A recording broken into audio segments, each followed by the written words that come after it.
क्या आपने कभी सुना है कि कोई व्यक्ति अपनी पिछली ज़िंदगी को इतनी स्पष्टता से याद कर सकता है कि वह अपने पिछले जन्म के घर, परिवार और यहाँ तक कि अपनी मौत का भी सटीक वर्णन कर सके? यह कोई काल्पनिक कहानी नहीं बल्कि सच्चाई है। उत्तर प्रदेश के आगरा से शुरू होती है टीटू सिंह की एक ऐसी रहस्यमयी कहानी जो आपको पुनर्जन्म के रहस्य में डुबो देगी। इस कहानी में टीटू सिंह ने अपने पिछले जन्म के मौत के गुनहगारों को सज़ा दिलाने के लिए फिर से जन्म लिया है। आइए जानते हैं कैसे टीटू ने अपने पिछले जन्म की यादों को जीते हुए एक ऐसी सच्चाई को उजागर किया है जिसने सबको हैरान कर दिया।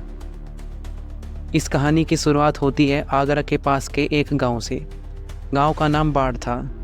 बाढ़ गांव में एक परिवार रहता था जिस घर के मुखिया का नाम महावीर प्रसाद होता है। 10 दिसंबर 1983 को महावीर के घर पर एक पुत्र का जन्म होता है। ये महावीर प्रसाद और उनकी पत्नी शांति की छठवीं और आखिरी औलाद होती है। महावीर प्रसाद अपने पुत्र का नाम तोरण सिंह रखते हैं, जिनको घर पर टीटू के नाम से भी जाना जाता है।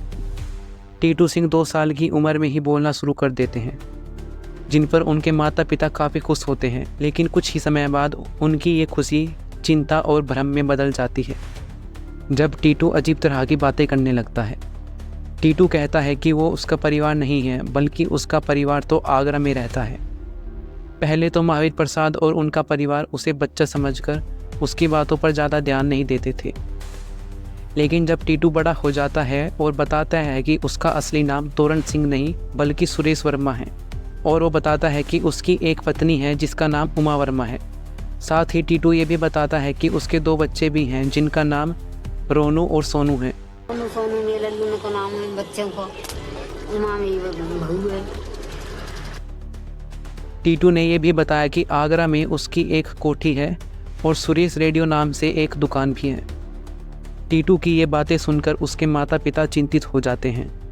लेकिन जब टीटू की ऐसी हरकतें बढ़ जाती है और वो बहुत ज़्यादा गुस्सा करने लगता है तो महावीर प्रसाद अपने सबसे बड़े बेटे अशोक से इस बारे में बात करते हैं। लेकिन टीटू की ऐसी हरकत के पीछे क्या कारण हो सकता है? क्या टीटू का सच में पुनर्जन्म हुआ है?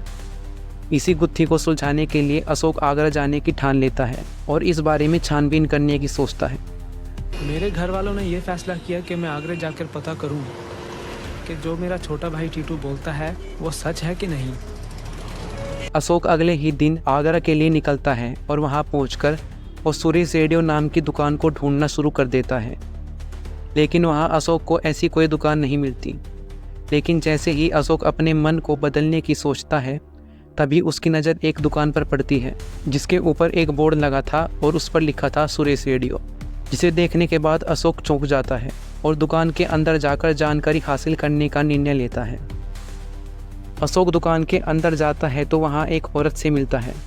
वो अपना नाम उमा वर्मा बताती है। तब अशोक उमा से कहता है कि उसे सुरेश से मिलना है। तो उमा सुरेश के बारे में बताती है कि सुरेश अब इस दुनिया में नहीं रहे, जिसे सुनने के बाद अशोक का शक यकीन में बदलने लगता है। फिर अशोक अपने भाई टीटू के द्वारा किए गए दावों के बारे में उमा को बताता है, जिसे सुनकर उमा चौंक जाती है और उसे कुछ समझ नहीं आता। शाम के समय उमा जब दुकान से अपने घर जाती है तो वहाँ वो सारी बात अपनी सासू माँ और ससुर को बताती है। इस बात का यकीन करना सभी लोगों के लिए थोड़ा कठिन होता है। इसी बात की पुष्टि करने के लिए उमा और उसकी सासू माँ और ससुर अगले ही दिन महावीर प्रसाद के घर आने का निर्णय करते हैं। जी चादर लगाई मेरे को, फिर मैंने कहा लगा के चलो देखें बातें क्या हुई, कैसे हुई, क्या करना है।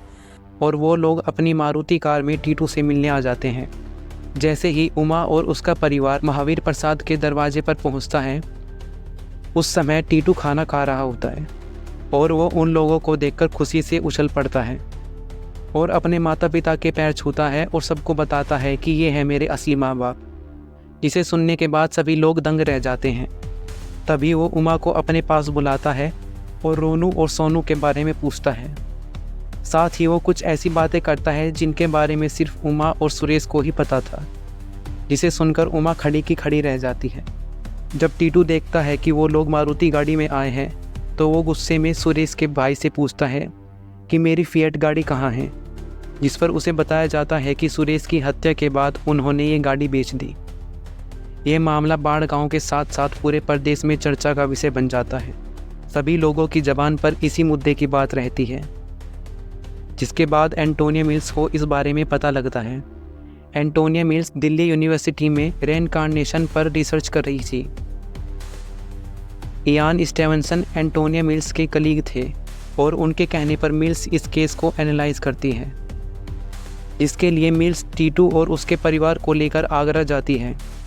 आगरा में जब सुरेश रेडियो नाम की दुकान के सामने से गाड़ी निकाली जाती है तो टीटू जोर से चिल्लाता है और बताता है कि मेरी दुकान तो पीछे चली गई है। उसके बाद सभी लोग गाड़ी रोकते हैं और सुरेश रेडियो नाम की दुकान में जाते हैं। दुकान में जाते ही टीटू सबसे पहले स्टूल की गद्दी पर हाथ मारता है और उस पर बैठ जाता है। उमा बताती है कि सुरेश भी इसी तरह करता था। बाद में वो लोग सुरेश के घर जाते हैं जहां आंगन में एक पेड़ होता है। टीटू बताता है कि उस पेड़ के नीचे मैंने कुछ सोने के सिक्के भी छुपाए हैं, जिसके बाद वहां खुदाई करने पर सोने के सिक्के निकल जाते हैं। टीटू की ये सब बातें सुनकर सब लोग मान लेते हैं कि टीटू ही सुरेश का पुनर्जन्म है।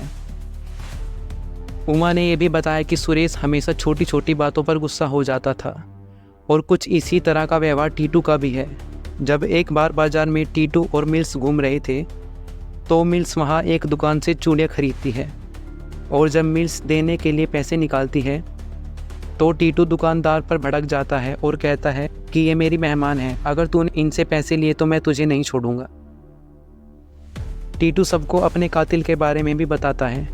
टीटू बताता है कि जब एक शाम वो अपनी दुकान से घर अपनी फिएट गाड़ी में आ रहा था तो घर के दरवाजे के सामने आकर वो हॉर्न बजाता है, लेकिन अंदर से कोई नहीं निकलता। जिसके बाद वो खुद दरवाज़ा खोलने के लिए गाड़ी से बाहर आता है। इसी बीच वहाँ दो लोग आ जाते हैं और सुरेश के सर पर गोली मार देते हैं। टीटू के सर पर भी बचपन से ही एक निशान होता है जो बिल्कुल उसी जगह होता है जहाँ पर सुरेश को गोली लगी थी।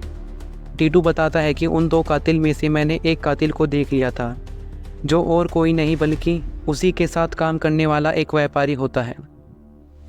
इसके बाद सुरेश वर्मा के मर्डर का केस कोर्ट में दोबारा ओपन होता है और पहली बार ऐसा होता है कि एक छोटा बच्चा अपने ही गुनहगारों के लिए अदालत में गवाही देता है, जिसके बाद सुरेश वर्मा के दोनों आरोपियों को सज़ा सुनाई जाती है। इन लोगों ने शायद कभी सोचा भी नहीं होगा कि सुरेश वर्मा दोबारा आकर उनसे इस तरह बदला लेगा। अब सवाल ये उठता है कि टीटू अपने घर पर ही रहता है या अपने पिछले जन्म वाले घर में चला जाता है।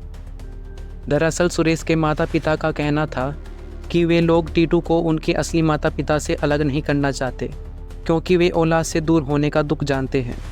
जिसके बाद टीटू बाढ़ में ही अपना जीवन व्यतीत करता है, लेकिन वो समय समय पर अपने पहले जन्म वाले घर आगरा मिलने के लिए जाया करता है। और अब टीटू डॉक्टर तोरण सिंह के नाम से फेमस है।